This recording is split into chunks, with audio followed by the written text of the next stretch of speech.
오늘은 누가복음 61번째 시간입니다. 그래서 오늘 누가복음 16장 1절부터 13절까지 있는 말씀을 가지고요, 미래를 준비할 줄 아는 지혜, 미래를 준비할 줄 아는 지혜라는 제목을 가지고 하나님 말씀 함께 이 시간 나누도록 하겠습니다. 오늘 우리가 읽었던 이 누가복음 16장은요, 어떤 비유가 나오게 되냐면은 우리가 잘 알고 있는 불의한 청지기의 비유가 오늘 본문에 나오게 됩니다. 근데 여러분들이 아까 이 말씀을 쭉 읽어보면 이 말씀이 쉽게 납득이 잘 안 될 겁니다. 그래서 여러분, 이 누가복음 16장에 있는 오늘 이 본문은요, 상당히 이해하기 어려운 본문입니다. 그래서 이 본문을요, 많은 성경학자들도 참 난해한 본문이다, 난해한 비유다 그래가지고 예수님의 이 많은 비유 중에서 최고로 난해하다고 뽑을 때 이 누가복음 16장에 나와 있는 이 비유를요, 난해하다, 참 이해하기 어렵다, 왜 이렇게 말씀하셨지? 라고 하는 본문이 바로 오늘 이 누가복음 16장에 있는 본문입니다. 뭐가 그렇게 이해가 안 되냐면요, 여러분 아마 이 내용을 조금 더 아시는 분들은 아실 겁니다. 여기 청지기 하면 나오거든요. 물론 제가 나중에 본문 내용을 말씀드리겠지만 이 청지기가 보게 되면은 불의한 청지기예요. 그런데 예수님께서 이 불의한 청지기를요, 칭찬합니다. 비유를 통해서. 그리고 나중에 예수님께서 어떤 말 하냐면 우리 보고요, 불의의 제물로 친구를 사귀라 그럽니다. 뭔가 앞뒤가 안 맞는 것처럼 보이고요. 아니 어떻게 이게 불의한 청지기, 주인을 속여가지고 횡령한 그 불의한 청지기를 예수님이 참 지혜롭다고 칭찬해 주는 거예요. 그러니까 이게 뭐 예수님이 말해서 우리가 지금 현재 어쩔 수 없이 그냥 아멘 하지만 이게 일반인이 얘기했다면요, 이게 말이 안 맞는 말이거든요. 그러면서 하는 말이, 그러니까 너희들도 불의한 재물을 가지고 친구를 사겨. 이게 뭔가 앞뒤가 안 맞는 그런 말이 여기 나오게 되거든요. 그래서 이 누가복음 16장 1절부터 13절 읽다 보면은 상당히 난해한 부분이 많습니다. 내용은요, 1절부터 8절까지는 그 비유의 내용이 나오게 되고 9절부터 13절은 이 비유에 따른 예수님의 교훈과 해석이 나와요. 근데 교훈과 해석을 읽어도 도통 이해가 안 되는 것이 오늘 이 본문입니다. 자, 그럼 오늘 본문의 내용은 어떤 것인가 한번 제가 비유를 설명을 해보도록 할게요. 어떤 주인에게 청지기가 있었다 그럽니다. 근데 여러분, 청지기는요, 종과 조금 다릅니다. 청지기는 어떤 사람이냐면은 주인의 재산을 관리할 수 있는 직책이에요. 그러니까 주인이 이 사람에게 자기 재산을 다 관리하게끔 하고, 청지기는요, 그 재산을 관리할 뿐만 아니라 그 주인 밑에 있는 종들을 또 여러 가지 일을 시킬 수 있는 권한을 갖고 있는 사람이 청지기입니다. 그런데 예수님께서 비유로 말씀하시면서 어떤 큰 부자에게 청지기가 있었는데 그 청지기가 지금 어떻게 했냐면요, 주인 귀에 이상한 소리가 들린 거예요. 어떤 소리냐면요, 주인의 재산을 가지고 허비하고 낭비한다는 거예요. 그러니까 이 주인이 그 청지기를 부릅니다. 아니 내가 듣자 하니까 이만저만하고 저만저만 하는데, 야 한번 네가 지금까지 어떻게 했는지 한번 세매보자. 쉽게 말하면 회계감사를 받겠다는 얘기예요. 그리고 주인이 이런 말 합니다. 만약에 세매받고 이상하면은 너 그 청지기직을 못할 줄 알아. 쉽게 말하면 이게 들통나게 되면은 해고 처리하겠다는 얘기거든요. 근데 이 청지기는요, 실제로 그렇게 주인의 돈을 허비했나 봅니다. 그러니까 이 청지기가 아이고 이제는 틀렸구나, 이제는 걸렸구나, 그걸 가지고 이 청지기가요, 몇 날 며칠 고심한 것 같습니다. 그 고심한 이야기가요, 오늘 비유에서 3절에 보면은요, 이렇게 고심했다 그래요. 자, 3절 말씀 볼까 한번요. 자, 3절 말씀 보겠습니다. 시작. 청지기가 속으로 이르되 주인이 내 직분을 빼앗으니 내가 무엇을 할까? 땅을 파자니 힘이 없고 빌어먹자니 부끄럽구나. 아멘. 자, 이 청지기가 이제는 자기가 했던 게 들통난 거예요. 그러니까 자기가 청지기 직분을 빼앗기면은 이제 이 청지기가 고민합니다. 이게 뭐 먹고 살지? 야, 땅을 파자니 이 나이에 이거 내가 어떻게 땅을 팔아? 그 땅을 못 파겠다는 거, 힘이 없어가지고. 또 보니까는 빌어먹자니 부끄러운 거예요. 내가 어떻게 남에게 손을 빌어먹어? 여러분, 빌어먹는 거 아무나 못합니다. 여러분, 낯짝이 두꺼워야 빌어먹어요. 이 사람이 땅을 파자니 너무 힘들고 빌어먹자니 부끄럽고 너무 고민을 하는 겁니다. 그런데 이 청지기가 이렇게 몇 날 며칠 고민하다가 이러면 되겠구나라고 번뜩이는 지혜를 이 친구가 발견하게 돼요. 그래 어떻게 한지 아십니까? 다음날 아침에 자기가 아직까지는 해고된 게 아니거든요. 청직이에요. 그러니까는 이 주인에게 빚을 질 때 자기가 계약서를 쓴 사람이 많았어요. 그 사람들을 다 불러 모읍니다. 많은 사람 불러 모았을 텐데 예수님이 딱 두 가지 비유를 해준 거예요. 어떤 한 사람 불른 거예요. 그래서 얘기합니다. 너는 우리 주인에게 내가 그때 얼마큼 빚을 졌다고 얘기했지? 그 사람이 얘기해요. 기름 100마를 빚졌습니다. 그 청지기가 그래? 이거 앉아봐. 야, 그 고쳐가지고 50이라고 50이라고 쓴 거예요. 그래, 그 사람 입장에서는 갑자기 아니 이거 너무 기쁜 거죠. 아니 100마를 빌렸는데 50만 갚으라 하니까 얼마나 받겠습니까? 그래서 그 정수를 50 써가지고 간 겁니다. 또 사람이 온 거예요. 와서 물어봅니다. 너는 우리 주인에게 그때 내가 얼마큼 했다고 그랬지? 이 청지가 사실은요, 그 주인의 걸 가지고요, 이 고리대금을 한 거예요, 사실은요. 그 사람이 나는 밀 100석을 빌린 겁니다. 이 청지기가 앉아보러 간 다음에 너는 80이라 고쳤어. 그러니까 고친 거예요. 여러분, 그러니까 지금 이 청지기가요, 이렇게 후하게 자기가요, 밀 기름 100마를 빌린 사람에게는 50으로 바꾸고 밀 100석은 80으로 바꿔가지고 증서를 바꿔줘 버린 거예요. 여러분, 이 사람이 왜 이렇게 했을까요? 그 이유가 나와요. 여러분, 4절의 이유가 이렇게 돼요. 4절요. 자, 4절 한번 볼까요? 4절입니다. 읽습니다. 시작. 내가 할 일을 알았도다. 이렇게 하면 직분을 빼앗긴 후에 사람들이 나를 자기 집으로 영접하리라 하고 아멘. 자, 이 사람 어떤 지혜를 가진 겁니까? 지금 자기가 이제 만약에 청지기로서 세마다가의 주인에 걸리면은 이게 직분이 박탈당하잖아요. 그럼 실업자가 되니까 내가 이 사람들에게 후한 인심을 써주는 거예요. 그럼 혹시 알겠습니까? 여러분, 기름 100마를 빌어가고 밀 100석을 빌어갈 정도면요, 이거 사업하는 사람이거든요. 그러니까 내가 여기서 청지기로 잘리면 혹시 이 사람들이 내가 잘렸을 때 이 사람 밑에 가서 청직으로 일을 하거나 아니면 내가 아무것도 무일푼이 됐을 때 이 사람들이 나를 아이고 그래 우리 집에 와서 좀 이렇게 쉬다 가세요 이렇게 해주지 않을까라고 이 사람이요 지금 자기 재산도 아니고 주인 재산을 가지고요 자기가 지금 현재 노후 대책을 다 해버린 거예요. 그러니까요.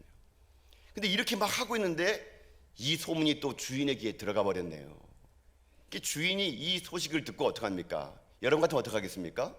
자기 재산 가지고 지금 이 청지기가 처음에 횡령죄 한 것만 해도 지금 현재 감옥에 갈 판국인데 지금 이 사람 뭐 하는지 아세요? 문서위조하고 있어. 문서위조를요 100석을 50으로. 그러니까 이 주인 입장에서 여러분은 어떻게 하겠습니까? 열 받겠죠. 여러분 같으면 어떻게 하겠습니까? 당장 감옥에 넣겠죠. 그런데 누가 보더라도 이 지금 청지기가 한 일은 비난받아 마땅한데 이 주인이요 이렇게 얘기했다는 거예요. 자, 여러분 8절 보세요. 8절요. 자, 8절 읽어볼까? 읽겠습니다. 시작. 주인이 이 옳지 않은 청지기가 일을 지혜 있게 하였으므로 칭찬하였으니 이 세대의 아들들이 자기 시대에 있어서는 빛의 아들들보다 더 지혜로움이니라. 아멘. 자, 이 8절이 이해가 안 되는 거예요, 여러분요. 여러분 보세요. 이 옳지 않은 청지기의 일을 지혜롭게 해가지고요 주인이 어떻게 했대요? 칭찬했대요. 아니 감옥에 보내도 이게 마땅한데 오히려 칭찬을 해? 여러분 이 본문 때문에 이 8절 때문에 이게 이해가 안 되는 거예요. 도대체 예수님께서 무슨 비유로 하려고 그랬지? 아니 이 청지기가 지금 누가 봐도 비난하기 마땅한 것인데 왜 이 청지기에 대해서 칭찬을 했지? 라고 의문이 드는 거예요.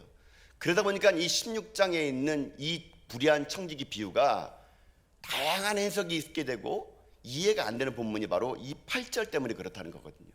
근데 나중에는요 예수님께 해석하는 9절부터는요 더 이해가 안 됩니다. 자, 여러분 왜 예수님은 이 사람을 착하다, 칭찬하다 이렇게 얘기를 했을까요? 여러분 이 말은요 우리가 이렇게 받아들여야 돼요. 여러분 지금 이 말에 대해서 오늘 이 본문의 큰 주제가 여기 나오게 되는데요. 여러분 잘 들어보세요. 지금 예수님이 칭찬한 것은요 무엇을 칭찬했냐? 이 불의한 청지기를 칭찬한 것이 아니에요. 마땅히 청지기는 불의한 일을 했거든요. 근데 예수님이 지금 현재 이 청지기를 칭찬하는 게 뭐냐면 그 불의한 청지기를 칭찬한 게 아니라 이 청지기가 행한 일을 보고 칭찬하는 겁니다. 일을 보고요. 청지기는 불의한 게 맞아요. 근데 이 청지기가 행하는 일을 보니까 너무 지혜로운 거예요. 그 지혜를 칭찬한 것이지 청지를 칭찬한 것이 아니란 얘기예요. 여러분 이거는요 이렇게 한번 설명해 드려볼게요. 한번 이렇게 제가 이제 이 비유를 설명해 드려볼게요. 우리가 보통 여러분 영화 같은 데 보게 되면은 어떤 도둑들이 여러분 절대로 뚫을 수 없는 은행들 있지 않습니까? 막 보안이 철저하고 거기에 수십억의 막 금괴가 있는 그 은행을 어떤 이 도둑들이 가가지고요, 그 금괴를 기발한 방법으로 해서 금괴를 가지고 나오는 거예요. 여러분, 그런데 그런 영화 보게 되면 여러분 어떤 느낌 듭니까? 그 기발한 그 도둑들의 그 기법을 보면서 어떻게 합니까? 야, 참 대단하다. 저렇게 좋은 머리 가지고 공부했으면 나라를 구했지. 뭐 이러지 않습니까? 여러분, 도둑질한 것은 나쁜 건데 그 도둑들이 그 금괴를 훔치려고 기발한 방법을 동원해 가지고 금괴를 훔친 걸 가지고 어떻게 합니까? 참 기발하네. 여러분, 이렇게 박수를 치지 않습니까? 이거예요. 즉 다시 말하면 이 청지기는요, 아까 제가 했던 것처럼 도둑이나 마찬가지인데 이 도둑이 기발하게 훔쳐온 지혜, 이걸 가지고 예수님께서 어떻게 하느냐, 그 지혜가 참 대단하구나라고 그것을 칭찬해 주는 거예요. 결국 오늘 이 비유는 뭐냐면요, 윤리적인 비유가 아니에요. 불의했냐 불의하지 않았냐 그런 의로움과 윤리적인 게 아니고 예수님께서 말씀하고 싶은 거 뭐냐면요, 지혜입니다. 지혜. 이렇게 이 땅에 불의한 이 청지기도 자기 살려고 이렇게 지혜를 가지고 자기 미래를 준비하는데, 예수님의 8절의 말 그 다음에가 중요해요. 여러분 다시 한번 읽어볼까요? 한번요. 8절의 말씀 보세요. 한번요. 자, 다시 한번 읽어봅시다. 읽겠습니다. 시작. 주인이 이 옳지 않은 청지기가 이를 지혜 있게 하였으므로 칭찬하였으니 이 세대의 아들들이 자기 시대에 있어서는 빛의 아들들보다 더 지혜로움이니라. 아멘. 자, 보세요. 이 불의한 청지기의 비유는 끝났어요. 사실은요. 예수님께서 하는 말이 뭐냐면 이 불의한 청지기가 행하는 것은 그 불의한 거는 맞는데 일 처리 방식은 참 지혜롭다라는 겁니다. 미래를 준비한 거예요. 자기가 아직까지 청지기 때 내가 사람들에게 인심 후하게 얻어가지고 내가 잘리면 그 사람에게 가가지고 도움 받아야지. 이 사람이 자기 미래를 준비했다는 얘기예요. 그러면 예수님께서 그 뒤에 비유가 있어요. 이 세대의 아들들이 자기 시대에 있어서는 빛의 아들보다 참 지혜롭구나. 여기서 이 세대에 대한 누구냐면요, 예수 믿지 않은 세상 사람들 얘기하는 거예요. 세상 사람들도 자기 미래를 위해서 이렇게 준비하는데 빛의 아들들은 누구란 얘기예요? 예수 믿는 사람들이라는 거예요. 예수 믿는 내 제자들은 이 시대의 이 아들보다 어떻게 이렇게 지혜롭지 못하냐, 지금 그것을 예수님께서요 이 이야기를 통해서 빗대어 가지고 현재 얘기하고 있다는 얘기거든요. 그러니까 막말로 세상 사람들은요 자기 미래를 위해서 열심히 산다는 얘기예요. 저축도 하고 예금도 들고 막 보험도 들고 열심히 자기 미래를 위해서 이 땅이 이 세상이 전부인 줄 알고 그렇게 이 세상에서 자기가 열심히 살아가는데, 예수 믿는 사람들은요 오히려 이 땅이 끝이 아니라 저 천국이 있음을 알면서 내가 어떠한 종말론적인 삶을 살아야 될 것인가를 고민하지 않고요 지혜롭지 못하게 살고 있는 게 예수님께서 탓한다는 겁니다. 저는 예수님의 이 예리한 말이 여러분 쉽게 그냥 이렇게 풀어 설명한 것보다요 이렇게 어렵게 얘기했던 것이 오히려 더 이스라엘 사람들, 유대인들에게 각인됐을 거라 생각이 드는 거거든요. 저는 이 말이 참 맞는 것 같아요. 여러분 보세요. 세상 사람들은요 여러분 이 땅 삶을 살아갈 때 얼마나 여러분 치열하게 사는 줄 아십니까? 여러분 한 예를 제가 들어볼게요. 이런 게 있어요. 여러분 제가 이걸 보고 참 깜짝 놀랐는데요. 여러분 그 소주 있죠, 소주. 여러분 설교 시간에 소주를 얘기해야 되니까 좀 그런데, 예, 여러분 소주 한 병이 여러분 잔으로 따르면 몇 잔 나온지 아세요, 여러분요? 8잔이요. 네.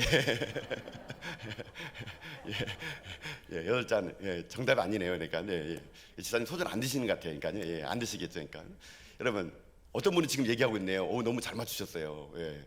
그분은 지금 소주를 물처럼 드신 분은 금방 맞췄을 것 같아요. 그러니까요. 여러분 소주를 소주잔에 따르면요 7잔 나와요. 7잔요. 7잔. 이걸 설교 때 가르쳐 드려야 된다는 걸 참 이렇게 집에 가서 하지 마세요. 이게 제가 다 해본 거예요. 오늘 가서 가지고 한번 해봐야지 해가지고 그 핑계로 또 소주 사가지고 7잔을 다 드시면 안 됩니다, 여러분요. 여러분 7잔이에요. 제가 봤더니 소주가 한 병에는요 360ml가 들어가요.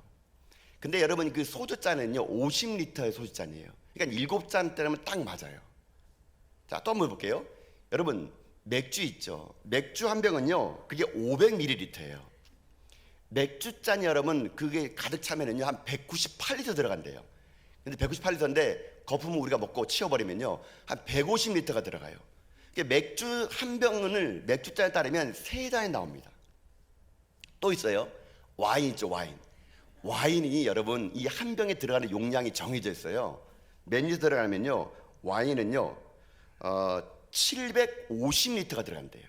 근데 일반적인 와인잔이 있잖아요. 와인잔은 거기가 100리터가 들어가요. 그러니까 와인 한 병을 와인잔에 따르면 7.5잔이 나오게 됩니다. 여러분 잘 들어보세요. 소주는 소주잔에 따르면 7잔이 나오고, 맥주는 맥주잔에 따르면 3잔이 나오고, 와인은 와인잔에 따르면 7.5잔이 나와요. 여러분 이 모든 술의 공통점이 뭔지 아세요? 다 홀수란 얘기예요. 홀수란 얘기. 여러분 이거는요 세상 사람들이, 술 파는 사람들이 의도적으로 여기 만든 거예요. 여러분요 우연히 7잔 나온 게 아니고요, 이거는 의도적으로 전략적으로 술을 많이 팔려고요 잔을 홀수로 나오게 한 겁니다. 한번 여러분 상상해 볼까요? 지금 둘이 술을 마셔요. 소주 한 병 시켰습니다. 둘이 마시는 거예요. 자, 한 잔씩 마셨습니다. 주거니 받거니 했잖아요. 그럼 6잔 딱 맞으면은요 마지막 한 병을 딱 하게 되면은 한 잔밖에 없는 거예요. 그럼 이 사람 못 먹잖아요. 그럼 어떻게 해요? 소주를 한 병씩 시키는 거예요. 그러면요 그게 또 마셔야 되는 거예요. 둘이 먹더라도 6잔 먹다 보면 한 잔이 남아가지고 시켜 먹어요. 자, 이제 술 둘이 먹다가 친구가 왔네요. 3명이 먹게 됐습니다. 자, 3명이서 소주를 먹게 돼요. 7잔이죠. 3명이서 한 번 먹고, 2번 먹고, 3번째 먹으려고 그러면 어떻게 됩니까? 한 사람만 한 잔 채워주고 두 사람만 안 채워주는 거예요. 그러면 또 시켜서 먹게 됩니다. 여러분.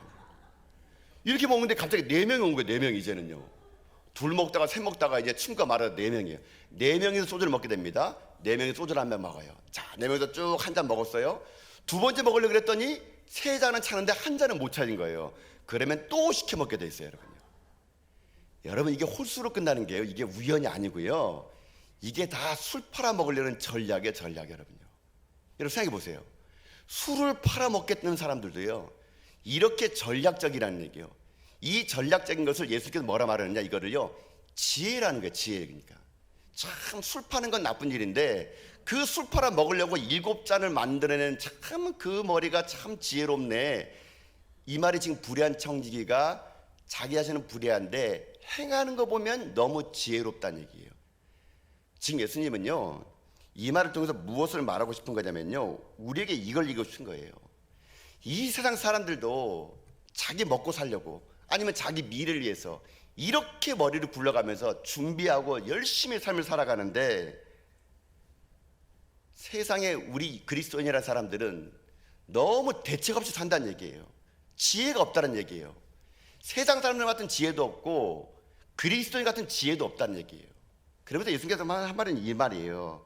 그러니까 저 세상 사람들을 보면서 좀 지혜를 배우라는 겁니다. 그러면서 이 비유의 주제는요 바로 그 8절에 있는 말씀이에요. 즉 이 비유의 주제는요 의롭다거나 윤리적인 게 아니라, 이 본문의 핵심은 저 불의한 청지기의 지혜를 배워라, 이게 본문의 핵심이라는 거예요. 핵심. 그러니까 이 내용 자체를 윤리적이거나 의로움으로 보는 게 아니라 그 지혜가 없음을 예수님께서 제 아들에게 한탄하며 말하는 거거든요. 자, 그러면 이제 이렇게 한번 봅시다. 내용은 이런 내용이라면, 그러면 무슨 지혜를 가지란 얘기예요? 그러면 예수님께서 우리한테 지금 그럼 우리가 어떤 지혜를 가지고 살라는 얘기일까요? 오늘 예수님께서 해석하신 구절을 통해 가지고 우리가요 그러면 이 땅에 살아가는 우리들이 어떠한 지혜를 가지고 살아가야 될 것인가를 한번 본문을 살펴는 가운데, 저는 여러분들이 이 땅을요 그저 2세대 사람들처럼 정말 하나님 주신 지혜를 가지고요 여러분 미래를 준비하고 종말적인 삶을 준비해 나가는 여러분 다 될 수 있기를 여러분 주님의 이름으로 축복드립니다. 자, 그러면 이거예요. 그럼 어떤 지혜를 가지라는 거냐? 첫 번째는 이 지혜를 주님께 가지라는 거예요. 어떤 지혜냐면요, 청지기가 가질 지혜는 이겁니다. 자기에게 주인이 있다는 것을 아는 지혜를 가지라는 얘기예요. 자기에게 주인이 있다는 것을 아는 지혜를 가지라라는 겁니다.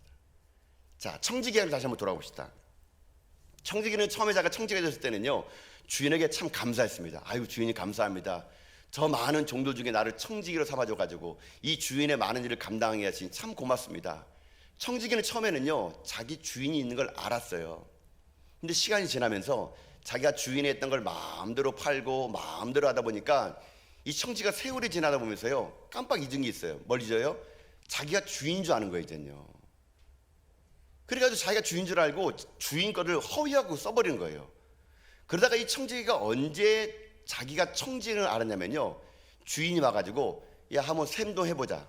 너 얘기 들어보니까 내 돈 가지고 막 쓴다 그러는데 야 한번 셈 좀 해보자. 그때 주인이 나타나가지고 셈을 해보자는 말을 딱 했을 때 청지기가 아 내게 주인이 있었지, 나는 청지기였지. 그때 청지기가 깨달았다는 겁니다. 깨닫고 나서 이 청지기가 어떻게 합니까? 그 지혜로운 일을 했다는 얘기거든요. 자, 이게 여기서 우리가 오늘 하나님께서 우리가 주시는 메시지가 여기 담겨져 있다는 겁니다. 우리도 마찬가지라는 얘기예요. 이 땅을 살아가는 우리들이 여러분 어떤 삶을 살아가느냐 중요하느냐, 무엇이 지혜냐, 내가 청지기라는 것을 잊지 말라는 얘기예요. 다른 말로 하면은요, 하나님이 계시다는 것을 인식하며 살라는 얘기예요, 여러분요. 여러분 우리가요 인생을 살다 보면은 여러분에게 지금 주어지는 거 다 하나님이 주신 거라고 여러분 믿습니까? 여러분 있는 거 다 하나님 주신 거예요. 여러분 주신 생명, 건강, 집, 이거 누가 준 거예요? 하나님이 준 거예요. 하나님이요. 여러분이 힘들어 벌었다고 얘기하는 거 아닙니다. 그러면 여러분 지금 이제 청지기 의식이 없는 거예요, 여러분요. 여러분 인생은 여러분이 주인처럼 살아가는 거예요. 이 시대에 많은 그리스도인들이 이 청지기 의식이 없는 거예요. 하나님이 주인인데 마치 내가 이 땅의 주인 양 살아가는 거예요. 여러분 그래서 하나님 모르는 백성들은요, 내 인생은 나의 것 하면서 자기 인생은 자기가 주인으로 살아가요. 여러분 이것이 바로 문제라는 겁니다. 이 땅의 삶을 살아갈 때 많은 사람들이 하나님이 계심에도 불구하고요 하나님을 인식하지 못하는 것이 문제라는 얘기예요. 그래서 여러분 이런 사람이 있습니다. 내 인생은 내가 해, 내 인생은 내가 주인이야, 신은 없어 말하는 사람들을 우리는 무신론자라고 말하는데, 이 무신론자처럼 무식한 사람도 없습니다. 그래서 제가 볼 때는요 무신론자나 무식한 놈이나 마찬가지 같아요, 여러분요. 여러분 근데 이 무신론자 중에요 이런 사람이 있어요. 실천적 무신론자가 있습니다. 잘 들어보세요. 실천적 무신론자는 어떤 사람이냐면 하나님이 계시다고 믿는데 사는 거 보게 되면은 하나님이 안 계신 것처럼 사는 사람이 많다는 얘기예요. 이런 사람들을 실천적 무신론자라고 합니다. 자기가 하나님이 있다고 얘기는 해요. 근데 행동하는 거랑 말하는 거 보게 되면은 전혀 하나님과 관계없는 인생을 살아가는 사람이 많다는 얘기예요. 하나님이 있다는 걸 아는데 전혀 하나님을 의식하지 않는 거예요. 내 마음대로 내 뜻대로 사는 겁니다. 내가 이익이 되냐면 얼마든지 신앙도 버리는 사람들이 실천적 무신론자인데, 이런 사람들은 어떻게 얘기하냐면 성경에서는요 이렇게 얘기합니다. 여러분 오늘 본문이 아니고 디도서 1장 16절 이렇게 돼 있어요. 말씀 한번 볼까요? 우리 같이 한번 자막을 통해서요 한번 읽어봅시다. 시작. 그들이 하나님을 시인하나 행위로는 부인하니 가증한 자요 복종하지 아니하는 자요 모든 선한 일을 버리는 자니라. 아멘. 자, 어떡하다고요? 하나님을 시인해요. 근데 어떤 인생 살아가요? 하나님과 전혀 관계없는 인생 살아가는 사람들, 이런 사람들이 실천적 무신론자라고 합니다. 그런데 이런 사람들이 자기가 신이 있다는 것을 언제 깨닫는 줄 아세요? 마지막 때 가면 깨닫는 거예요. 마지막 때가 가면은 아 신이 있었구나 라고 깨달을 때는 이미 늦어요. 여러분 이 종이 여러분 자기한테 주인이 있다는 것을 언제 합니까? 주인이 와가지고 셈을 할 때잖아요. 셈을 할 때는 이미 해고 통지를 할 때인 얘기예요. 그때 자기 자신에게 주인이 있다는 것을 알았어요. 그러나 그때는 이미 어찌 보면 늦은 거거든요. 여러분 우리 인생에도 마찬가지예요. 우리가 이 땅을 삶을 살아갈 때 하나님이 인식하는 인생 살아가야 되는데 우리가 번번이 하나님을 잊고 살아갈 때가 너무나 많다는 얘기예요. 그러다가 언제 하나님 있음을 압니까 여러분요? 내가 암이 닥쳐오면 알아요. 내가 재산이 풍지박살나면 그때 알아요. 더 심한 사람은요 죽음의 문턱에 가서야 하나님이 계시라고 하는 사람이 너무나 많다는 얘기예요. 여러분 잊지 마세요. 우리는 청지기예요. 하나님을 인식하고 살아가는 거, 그게 진짜 지혜로운 자란 얘기예요, 여러분요. 여러분 우리는요 이 땅 삶을 살아갈 때 날마다 내 인생의 삶의 모든 주관자는 하나님을 인식해야 돼요. 내가 지금 살고 있는 내 집도 하나님의 것이고 하나님께 주시는 이 몸도 하나님 것이라는 걸 기억해야 됩니다. 여러분에게 생명을 줬기 때문에 여러분의 몸은요, 여러분 것이 아니에요. 하나님 거예요. 그러니까 바울은 얘기하죠. 너희 몸을 하나님이 거룩한 기뻐하시는 산제사로 드리라고요. 너희 몸을 하나님께 영광을 돌리라고요. 여러분, 여러분이 하나님이 여러분에게 주인이고 여러분이 청직이라면 여러분의 몸을 위해서 여러분 함부로 여러분의 몸을 사용해서는 안 됩니다, 여러분요. 그래서 진짜 청지기는요, 자기 몸을 거룩하게 성결하게 구별하는 거예요. 시간도 우리 거 아니에요. 하나님이 여러분에게 시간을 준 거예요. 그러니까 성경은 얘기합니다. 세월을 아끼라, 때가 악하니라 얘기하는 거예요. 은사도 우리 게 아니에요. 하나님이 여러분에게 주신 거예요. 각자 받은 은사를 가지고 자랑하는 게 아니라 서로 도우며 섬기는 거예요. 물질도 우리 게 아니에요. 하나님이 여러분에게 맡겨준 거예요. 그 맡겨를 여러분이 잘 관리하고 주인이 있음을 아는 것, 그게 지혜로운 거라는 겁니다.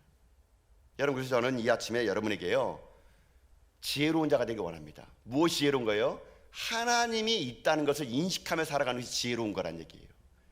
우리는 청직이에요. 우린 주인이 아니에요.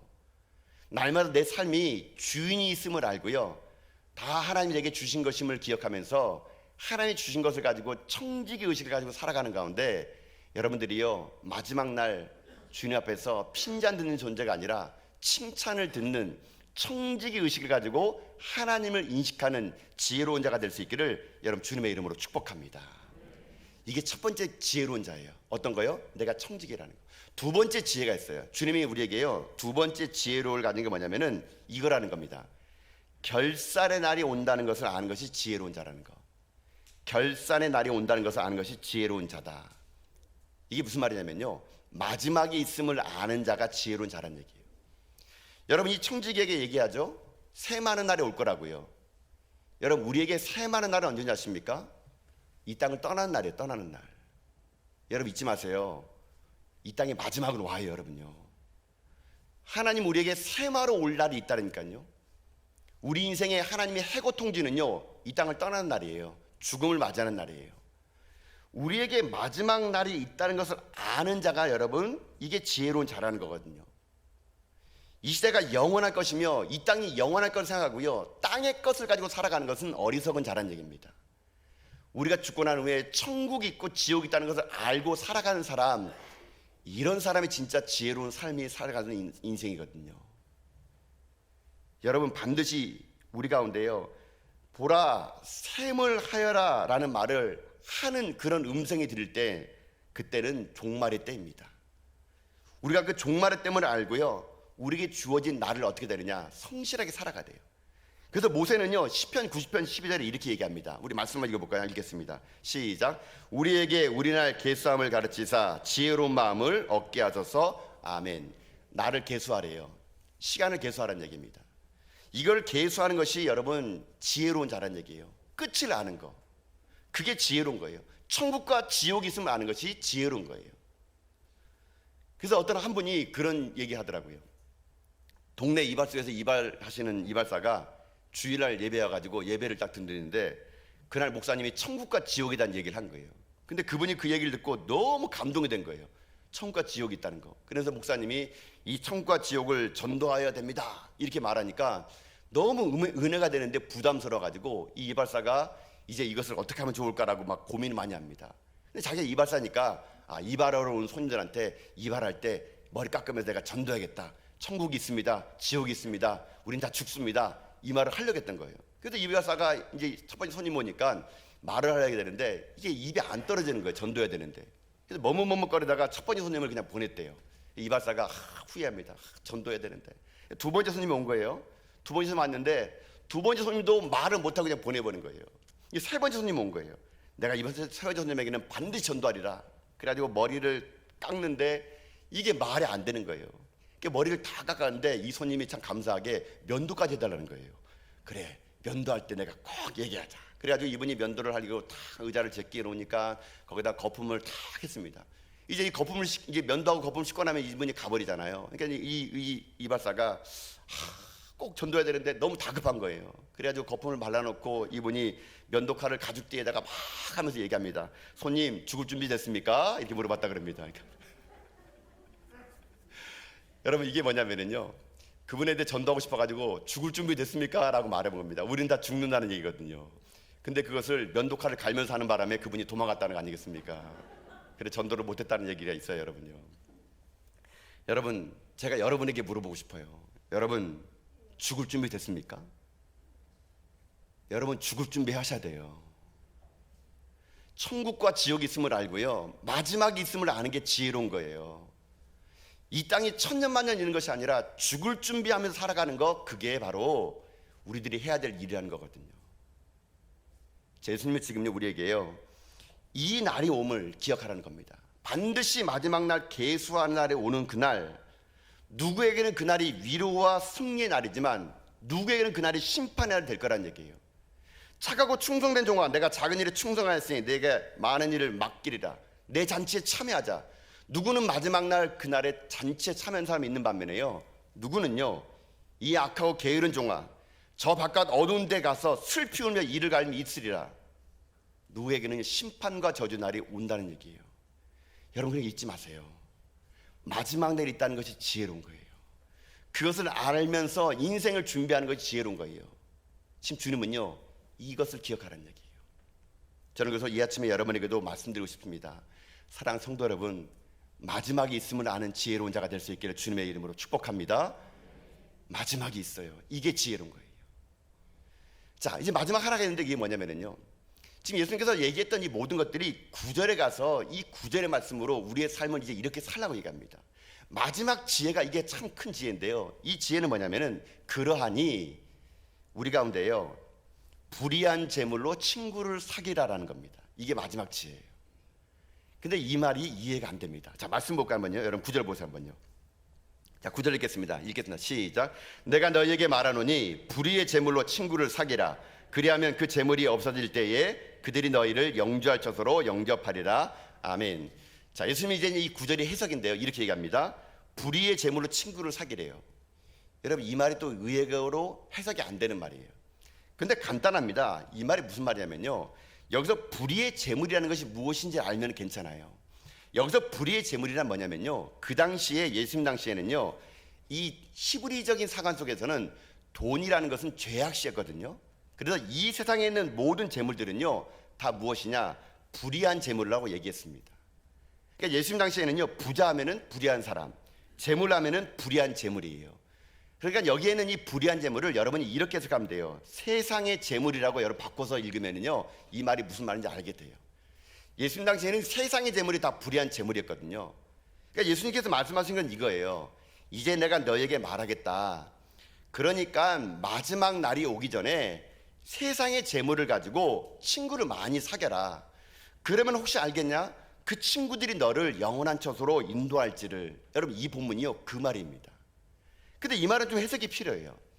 주님께서 우리 가운데 이 말 하는 일은 뭐냐면요, 우리가 이 땅을 삶을 살아갈 때 지혜로운 자는 어떻게 하느냐, 이 땅의 삶을 살아간 날 동안 세상의 재물을 가지고요 친구를 사귀는 자가 지혜로운 자래요. 이 말은 이 말이에요. 하나님이 여러분의 재물을 줬습니까? 그러면 그 재물을 가지고요 어떻게 살아가느냐, 나를 위해 살지 말란 얘기예요. 가난하고 소외되고 힘든 사람을 친구로 삼으란 얘기예요. 우리의 재물을 가지고 나만 배부를 먹는 것이 아니라 이 땅에 헐벗고 굶주린 사람이 있음을 알고 그들에게 그 재물을요 나눠주란 얘기예요. 그러면 그들을 친구로 삼게 되면 하늘에 계신 하나님께서 우리를 보고요 천국으로 우리를 인도하여 주시겠다는 얘기거든요. 여러분, 여러분의 재물을 지금 어떻게 쓰고 있습니까? 여러분을 다 먹고 마시고 집 사고 차 사고 아파트 사는 여러분 다 쓰십니까? 그러면 여러분은 오늘 이 본문에서 제외된 사람이에요. 사람들 얘기합니다. 아니, 나도 쓸 돈이 없는데 누구를 도와준다고. 여러분, 제가 보니까요 재물은요 항상 부족해요. 큰 부자도 자기 재물 별로 없다 그럽니다. 여러분, 재물은요 극히 부족한 것이 맞아요. 재물은 만족함이 없습니다. 그렇기 때문에 어차피 모자랄 거라면 우리 주님 말씀처럼요 그 재물을 가지고 하나님을 기뻐하는 일에 쓰라는 얘기예요. 하나님이 기뻐하는 곳에 선교를 쓰는 얘기입니다. 하나님이 기뻐하는 곳에 구제를 쓰는 얘기예요. 하나님이 기뻐하는 곳에 내가 재물을 쓰는 거예요. 그러면 그 재물을 받던 사람이 여러분 나중에 훗날 그 이야기를 주님에게 하게 되면 주님이 그 이야기를 듣고 우리를 천국으로 인도하여 주겠다는 얘기예요. 마지막 세 번째 지혜는 그거예요. 여러분이 주신 재물이 있습니까? 그걸 가지고요 여러분을 위해 쓰지 마시고 세상에 있는 사람들, 하나님의 나라를 위해서 재물을 쓰는 거, 이게 지혜로운 자다라는 것이 마지막 주님께서 우리 가운데 해석해 주는 말씀이 될 수 있는 겁니다. 여러분, 그냥 잊지 마세요. 여러분 상관에 주신 모든 재물들은요, 하나님이 주신 겁니다. 그러면 마땅히 그 재물을 가지고 여러분 이 땅에 소외되고 가난하고 어렵고 힘든 자들에게 나눠주십시오. 그럴 때 그 재물이 여러분의 삶 가운데 친구를 만들게 하고, 그 친구가 결국 여러분의 인생길을 통해서 하나님 앞에 칭찬되는 종으로 여러분을 만들어갈 수 있다는 것입니다. 사순절의 기간을 맞이합니다. 예수 그리스도의 희생과 섬김을 통해서 우리는 구원받았습니다. 이 기간 동안에 우리에게 주신 그 물질을요, 우리 또한 나눠주는 그런 기간이 되면 참 좋겠습니다. 그래서 여러분의 인생의 삶이 주님 오시는 그날까지 이 땅 가운데 지혜를 아는 자가 되어서 이 땅의 삶이 마지막이 있음을 알고 날마다 내 자신이 청직임을 잊지 마시고, 그리고 또 하나 이 땅에 마지막이 온다는 것을 기억하면서 여러분 종말을 준비하시고, 그 종말이 올 때까지 시간이 남았다면 여러분이 주신 지혜물을 가지고요, 이 땅에 하나님의 나라를 위해서 쓰임받는 가운데 여러분 이 시대 가운데 칭찬 듣는 믿음의 정도 다 될 수 있기를 여러분 주님의 이름으로 축복드립니다.